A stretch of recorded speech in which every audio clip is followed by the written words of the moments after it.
So you probably heard that water is one of the most crucial factors when brewing coffee.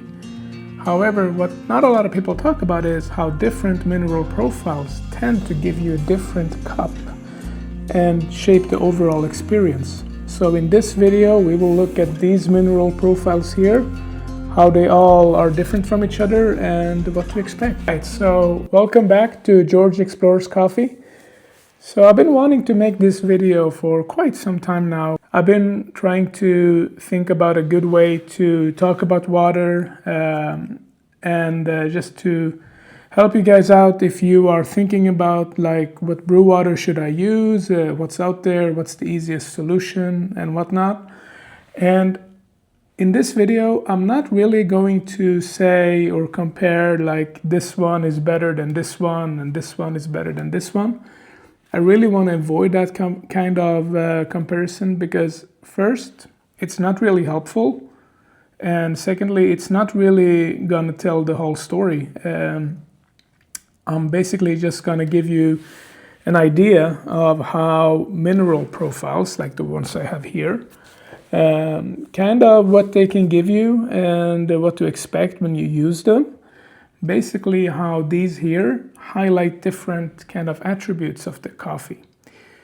So to get into that discussion, we just need to get one idea out of the way in a way, and that is that there is not like one water fits all.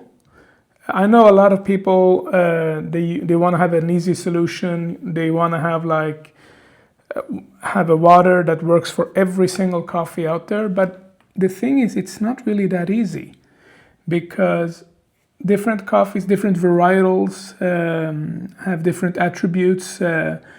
And sometimes if you use the same water, like if you're brewing in a washed Ethiopian coffee, and next day you're brewing a natural anaerobic Panama Geisha, for example, with the same water, you might ask yourself, like, why am I not getting all of the tasting notes out of this coffee?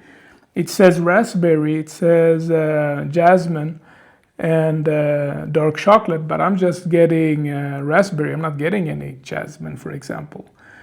And this is the whole idea of this video, is to help you, the user, the home brewer, to help you guys out and give you an idea of kind of what to how to think about brewing coffee. First things first, I've mentioned it already and I'll mention it again and again in this video, so I'm sorry for repeating myself, but there is really no size fits all when it comes to brew water, because I know a lot of people, they want to have an easy solution, and I totally get that, right? I mean, you want to have one brew water, you want to have an easy workflow, you don't want to mess around with water too much, and I'm gonna see if I can help you out here in a way that will also help you brew a delicious cup of coffee without too much fuss. That's kind of my goal. I might fail, but at least I gave it a go, right? So let's start off by looking at these profiles here, and I'll give you a little introduction about each and every one of them. So let's start off by looking at one of the most classic one you can find out there, which is the third wave water, the classic light roast profile here. And this profile is pretty straightforward. It's probably the kind of, you could argue if it's the easiest one to use here, but this one is for 2 liters of distilled water or 0 ppm water. So you just mix it with that, and what I usually recommend if you are using this one, and this is obviously a taste preference. Some people might like this one at full strength, basically using this whole stick here for 2 liters of water. And some people like myself might like it like at half strength, which is mixing a 2 liter packet here with 4 liters of water. So ppm stands for parts per million. It basically helps you to understand how much minerals is in your water and how little minerals is in your water. And you can use one of these TDS pens here. And what this will help you, and I always recommend getting one of these because it helps you understand what water are you working, how hard is your water or how low mineral is your water. So for my water here, it sits around 95, 105, depending on the day. And this one helps me to kind of navigate that in a way. What I usually do is I have an RO system, a countertop RO system. So I use tap water and I let it go through that to bring it down from 100 ppm down to maybe 10 or maybe between 7 and 10 ppm. And that will be the water that I will be working with. Sometimes I will go even further to bring it down to an absolute zero. And then I will have that RO water that I just filtered down to 7 ppm go through my zero water filtration system to bring it down to 0 ppm. But it depends. Usually when I'm lazy, I just use the RO system because it's faster and it's easier that way. But this one is it's a good tool, but it doesn't give you the full story. And this is the key here. A lot of people, when they get one of these, they measure their water and they're like, oh, but my water is only 60 ppm, right? Or 50 ppm. The thing is, though, that this one doesn't really tell you what's in your water. It doesn't tell you how much calcium is in there, how much magnesium is in there, sodium, etc. It just gives you an idea of, parts per million, how hard or soft is your water. Next one's up is Lotus water. So Lotus is an interesting company as well. I believe they are founded or co-founded by Nick Chapman and Lance Hedrick. And a lot of people in the industry are using these a lot. I know Scott Rayo sells Lotus water on his website and is a big advocate for Lotus water.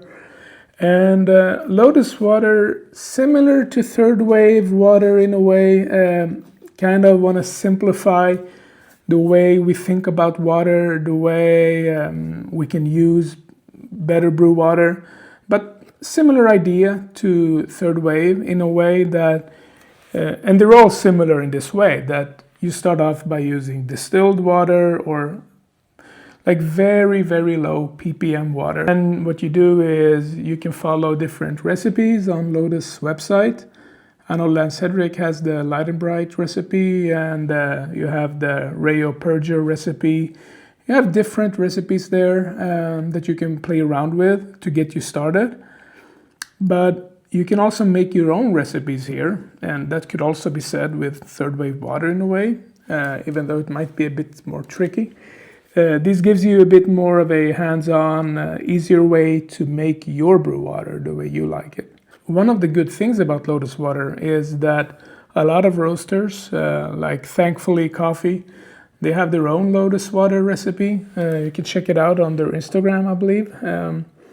And let's say you're brewing Thankfully, right? You just got a few bags and you're a bit unsure about the water.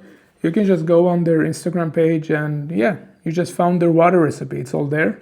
So you know how many drops to use, for example. Same thing with if you got some Prodigal coffee, you can use the Rayo Purger recipe on Lotus website. And that is one of the benefits in a way, and we'll talk about that more, how roasters can use these and, publish their recipes. And if you're brewing that coffee, you can basically brew it with the exact same water, more or less, that the roaster used when they cupped the coffee or QC'd the coffee.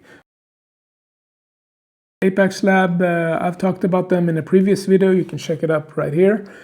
And Simon Gatherin is one of the co-founders of Apax Lab. And Apax Lab is probably,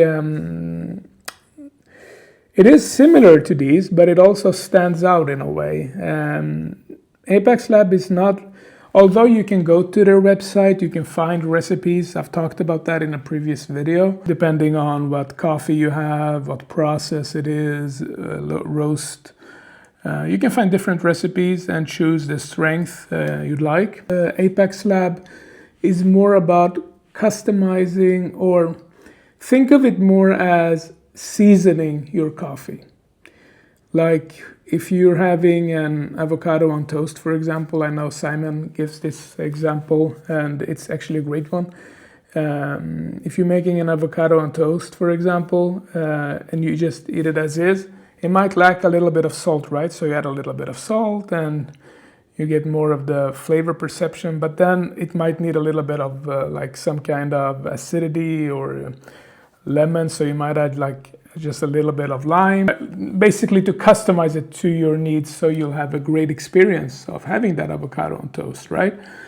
Same thing goes with Apax Lab. If I just brewed let's say I just brewed a washed Kenyan coffee, right?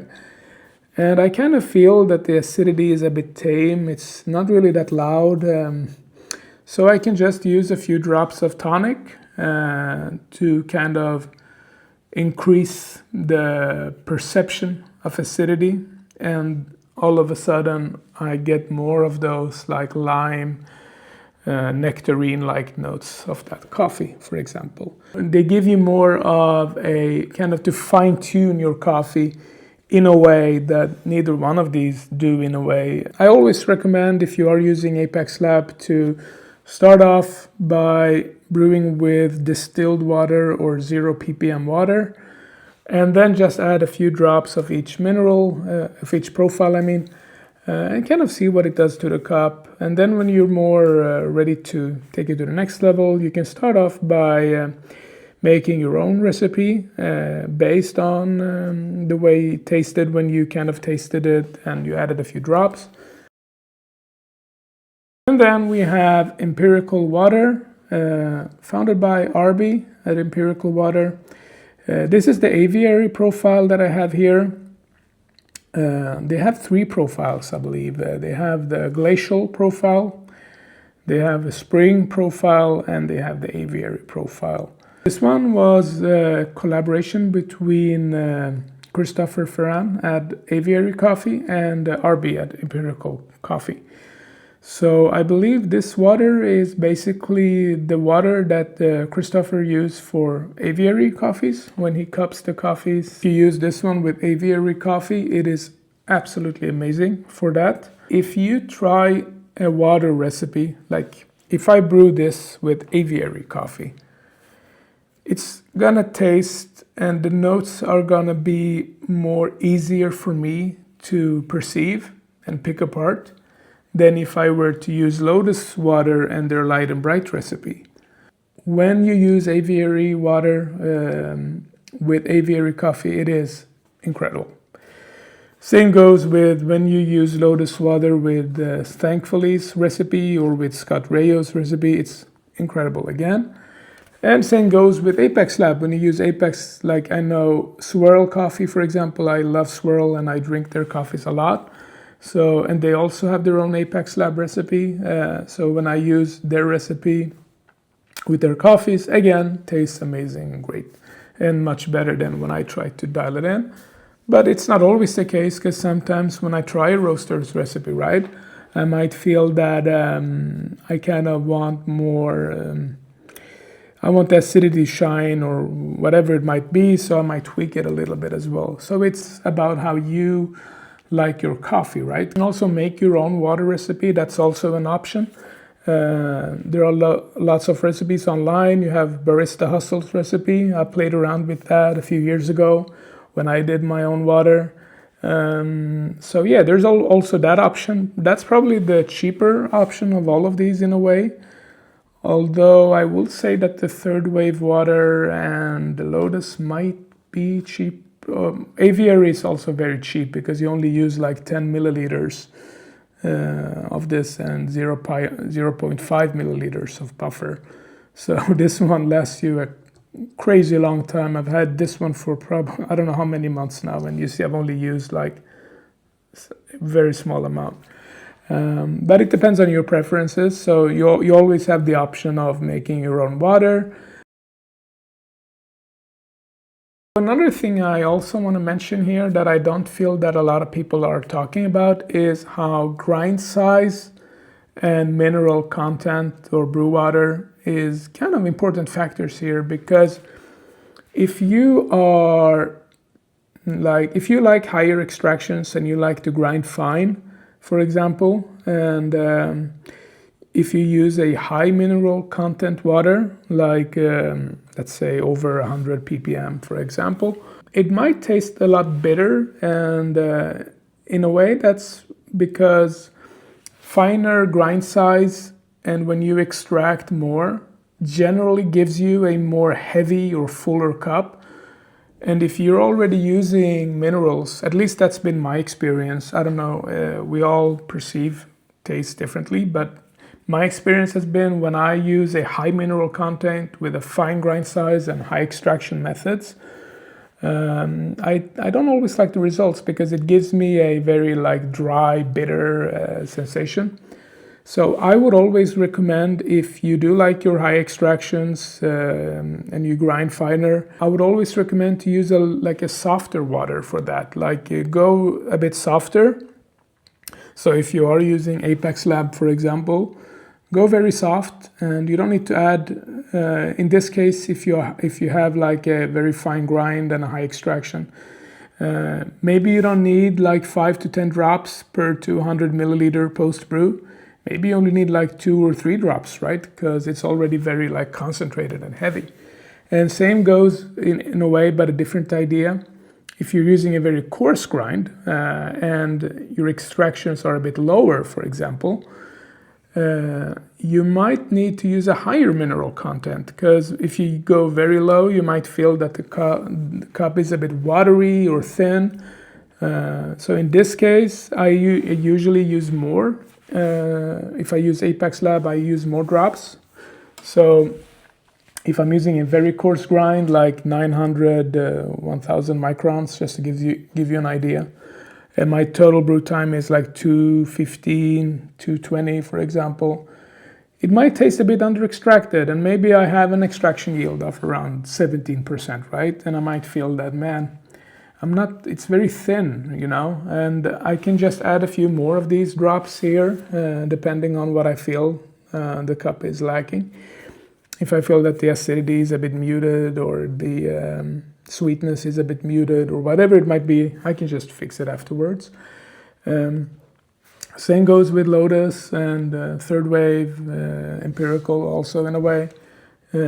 So just to think about grind size and how it affects the way we perceive flavor, because I will always recommend the coarser grind you go, the lower extraction you hit, to perhaps use a bit more minerals.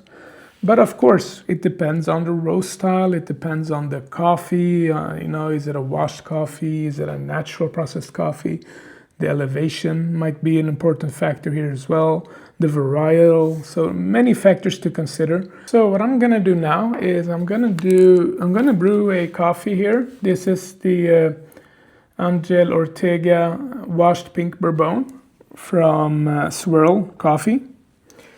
It has notes of, lemonade, muscovado sugar, floral notes, very sweet, very candy-like coffee. So it's a washed pink bourbon from Huila, Colombia. I brewed this coffee for a few days, and I've kind of tried to I made different waters for it. So I made a Apax recipe, I made a Lotus recipe for it that I feel works well with it, and Empirical, I used their standard profile, and I've used the third wave half strength where I usually enjoy it the most. And I will brew myself a cup of each profile, and I'll be right back. All right, so welcome back. I brewed 4 coffees here, and I will go through them just in a second. I will just mention that the recipe I used was my standard Orea fast bloom slow pour recipe that you can find also in a video right here, I believe, and you can check it out. But it's basically 12 grams to 200 grams of water for this washed pink bourbon from Swirl. All right, so here we have the Apax Lab cup. Here we have the Lotus water cup here. This is the Empirical Water Aviary. And this is the third wave water, half strength. Let's start off by tasting the third wave coffee, third wave water. The aroma is very like lemonade and some kind of a sugar, maybe brown sugar.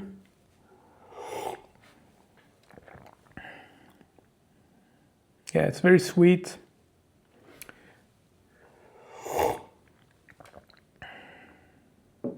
Yeah, I get what they mean by candy-like, because the finish is almost like kind of a Jolly Rancher kind of a finish in a way. Also lemonade. Maybe a bit thin, but yeah. Let's try the Aviary coffee. I mean the Aviary water for this coffee, sorry. Again, similar aroma, lemonade, sugary.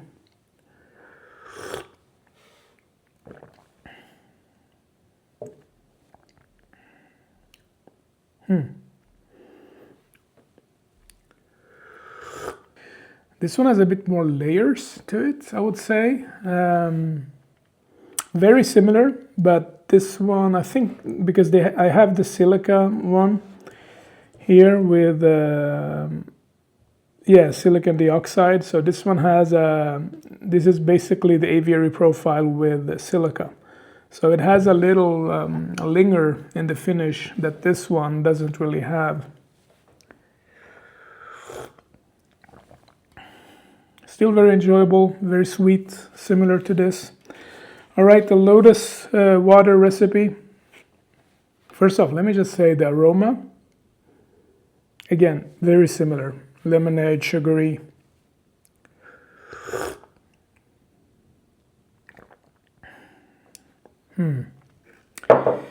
This one is more balanced in a way. It's very delicate.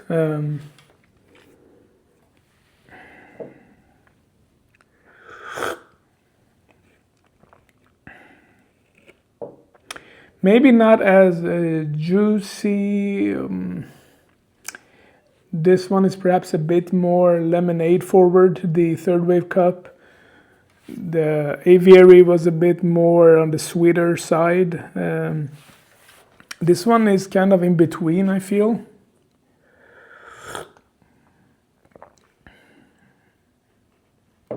It doesn't have the linger that this one had because there's no silica in here.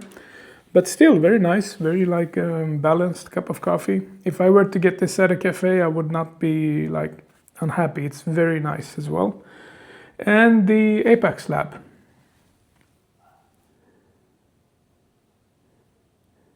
Again, similar aroma, lemonade, sugary.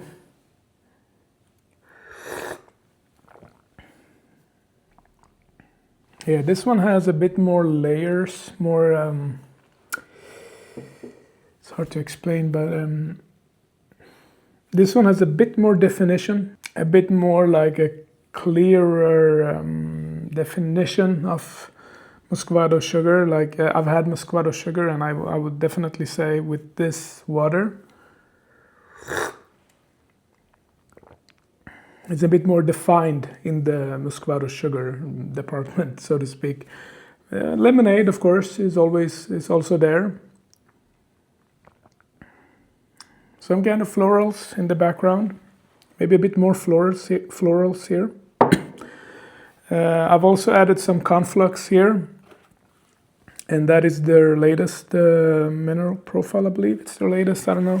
But this one also has silica, and you can definitely tell. So if I were to like rank these, which one I prefer more than the other, it's a bit hard to say because they're all very good. I mean, it's kind of like pick and choose, right? I mean, if I were to be served any of this in a cafe, I would be very happy. If I had to like say which one do I prefer the most here for this coffee, and remember what I said, like it is very coffee dependent. So with this particular coffee, I would say maybe the Apax Lab has a slight edge. I would probably say the Empirical Water as my number 2 here. So if Apax is number 1 here, maybe Empirical is number 2, and number 3 is a kind of a toss-up between Lotus and Third Wave. I kind of feel that both of these were good, but I would probably say Lotus is my 3rd favorite and Third Wave is my 4th favorite.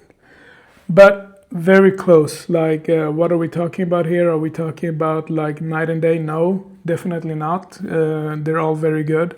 If you have either of these, you'll probably be very happy.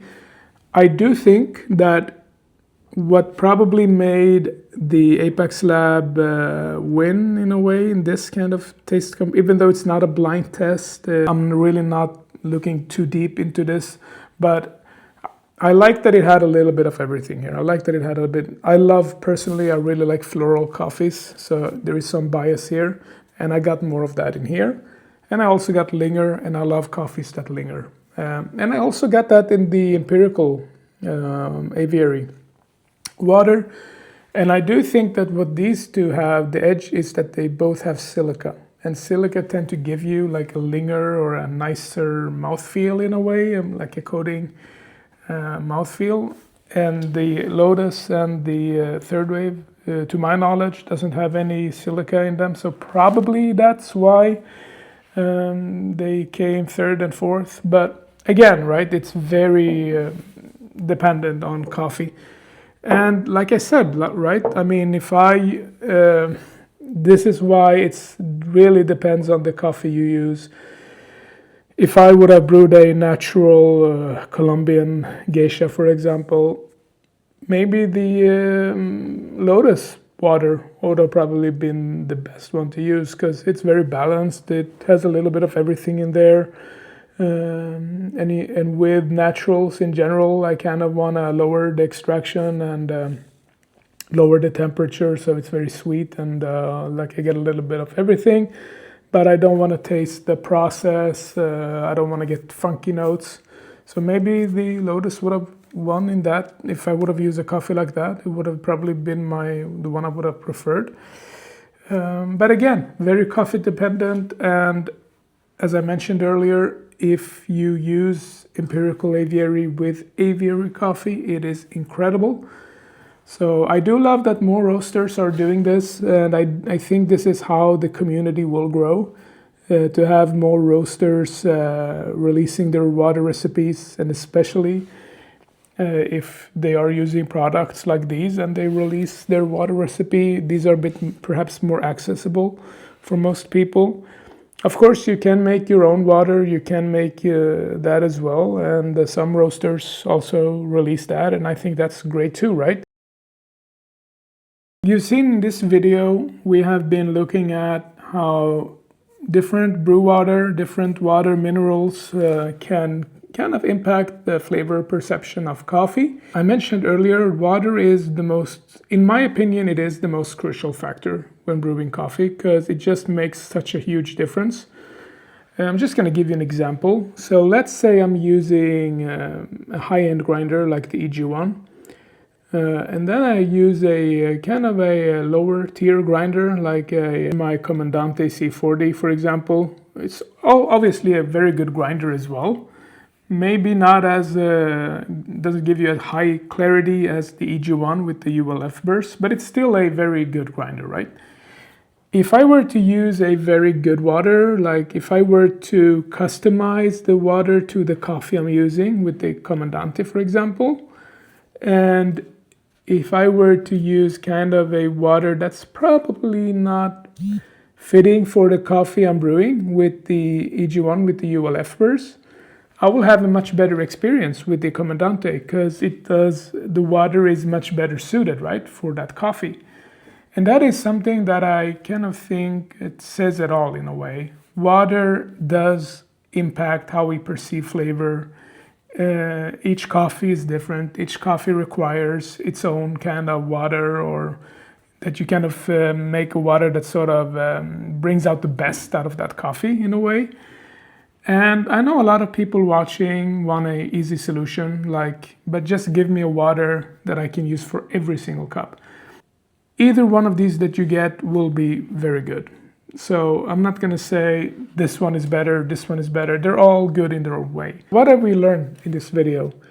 Well, I hope that you guys have learned that water is it is a complex topic, but it's also a huge factor of how we experience and perceive flavor in coffee. And each coffee is different. Each coffee will behave differently. Now that I think about it, I wish that I had brewed 2 different coffees, so you guys would have seen how a different coffee might work better for another water recipe, for example. But I still think that, and I still hope that I've given you some kind of an idea or how brew water really affects the cup. And my hope is that the community, the coffee community, continues to grow and that more roasters will, share their water recipes, so it's easier for us homebrewers to dial them in. And that'll basically give us a better experience and a better expression of the coffee, right? Because at the end of the day, it's really about the coffee. It's about the farmer. It's about the terroir, the whole story behind the coffee. And water is just a way to kind of think about it like water kind of helps us to reveal that in a way, right? To understand where does the coffee come from, what attributes does it have, and that's how I view it. And I hope you guys have learned something today. And thank you so much for watching. And I hope I'll do more videos in the future about water as well. And this has been a very difficult video to make because I've been wanting to make it for such a long time. But I've been really wanting to make a video where I kind of don't compare and say which one is better, more talk about like what can we learn. And even though I did mention that I did prefer the Apax one, you guys saw how similar they were, and by all means they were all great tasting coffees. And I don't think there is a clear winner, even though I did choose that one and the Empirical one. But that was more to give you guys an idea of how these minerals kind of work and how they kind of, what they bring out, right? Because at the end of the day, it is about your taste preference and what you enjoy. And I also would love to hear from you guys. I would love to hear if you've tried any of these waters. What are your experiences? Let me know if you brewed with Empirical Water with other coffees and how your results have been. Let me know if you've tried Apax Lab or Lotus water or even Third Wave water. And if you have a go-to recipe, I'd love to hear it. I'll share as much as I can about the recipes and everything. And I'll leave links below for these. And I also want to mention this has not been a sponsored video in any way. I've purchased these by myself. And thank you so much for watching. And I hope you all brew something tasty. And I wish you all a good day.